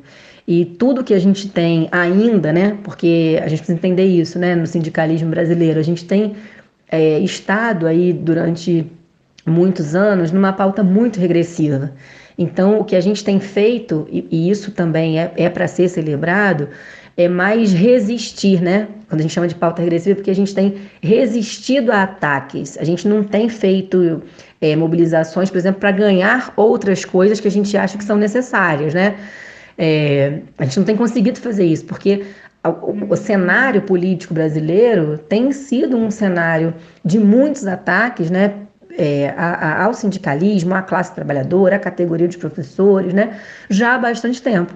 Então, a gente tem estado nessa pauta aí regressiva, né, tem feito greves que são regressivas, nesse sentido de apenas resistir para que certos ataques não passem, né? Então, a gente também espera que daqui a um tempo a gente consiga estar num outro patamar de lutas, onde a gente possa fazer greves por melhorias, né? Melhorias salariais, melhorias, enfim, de condições de trabalho, para ampliação de direitos, né? E não somente mobilizações para que não se retirem os direitos, como é o caso da campanha que a gente está fazendo agora contra a PEC 32, né? A PEC 32 vem aniquilar os serviços públicos, né? Vem acabar com a educação pública aí. Então, o que a gente faz? A gente se mobiliza, a gente vai para a rua, a gente vai para Brasília, a gente faz mobilização no aeroporto, a gente vai cobrar dos deputados, né? Apenas que a PEC não passe, né? E que os nossos direitos, né, não sejam retirados, né? Que a gente não permita, por exemplo, acabar com a estabilidade do servidor público, que é o que garante que o servidor público tenha autonomia, que o servidor público possa se organizar nos seus sindicatos, por exemplo, e não fique na mão da chefia imediata, né? Acabando a estabilidade, abre margem aí para você, enfim, fazer o que quiser, realocar funcionário, colocar quem você quiser, né, que é um pouco do que a PEC 32 vem trazer, dentre outras coisas. Então, veja, a gente tem que lutar para que nossos direitos que foram conquistados não sejam retirados, né, porque a gente não tem direito adquirido, a gente tem direito conquistado nesse país.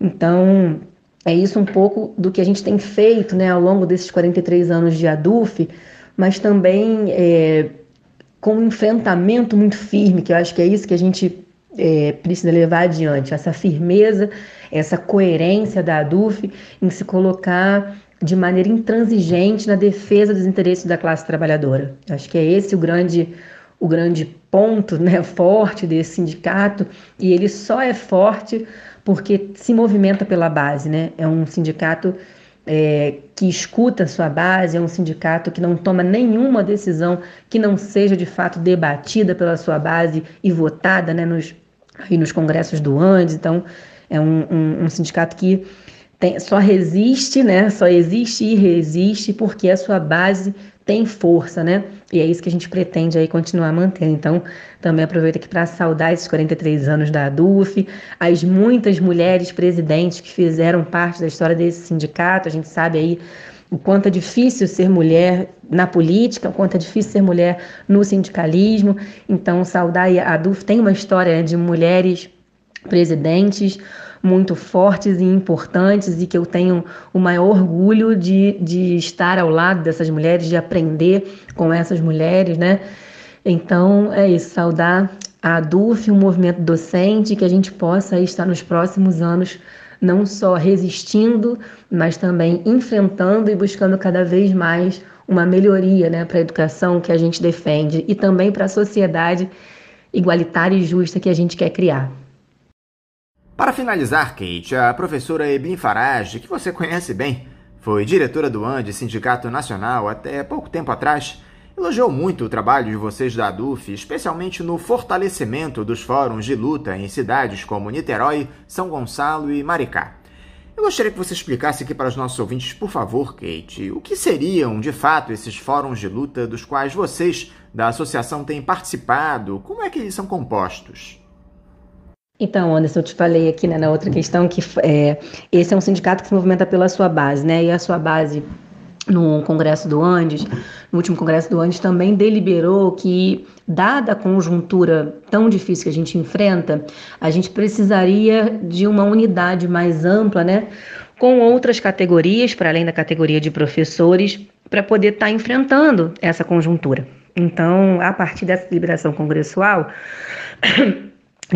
a ADUF tem procurado, né, estar nesses espaços que a gente chama de espaços de unidade de ação. O que é isso, né? Não são espaços de unidade programática, por exemplo. A gente pode estar nesses espaços com outros coletivos, outras organizações políticas com as quais a gente não tenha necessariamente um acordo de programa político, mas com os quais a gente tem um acordo de unidade de ação. Qual é a nossa pauta dentro desses espaços? O Fora Bolsonaro e Mourão, né, a defesa dos direitos de trabalhadores e dos serviços públicos, né, contra a PEC 32 e o grande mote que a gente tirou durante a pandemia, que é o vacina no braço e comida no prato. Né? Então a gente tem aí desde o início do ano, né, quando essa gestão que eu faço parte, ela assume em dezembro do ano passado, então desde o início de 2021, a gente tem se colocado nos atos unitários que são organizados por esse fórum. O fórum, a União dos Fóruns de Niterói, São Gonçalo e Maricá, e também o Comitê Fora Bolsonaro e Mourão de Niterói. Mas, na verdade, essa história não começa com essa gestão, porque a outra gestão, né, que a Nina Tedesco era presidente, já fazia parte desses espaços, já tinha uma atuação ali, era de onde saíam também onde se organizam, né, os atos na pandemia ficou um tempo parado os atos de rua, né, depois vieram as carreatas e a gente retoma as ruas em maio desse ano, mas na verdade a ADUF participa desses fóruns desde a gestão passada, é isso que eu queria colocar aqui. Como são esses espaços, né?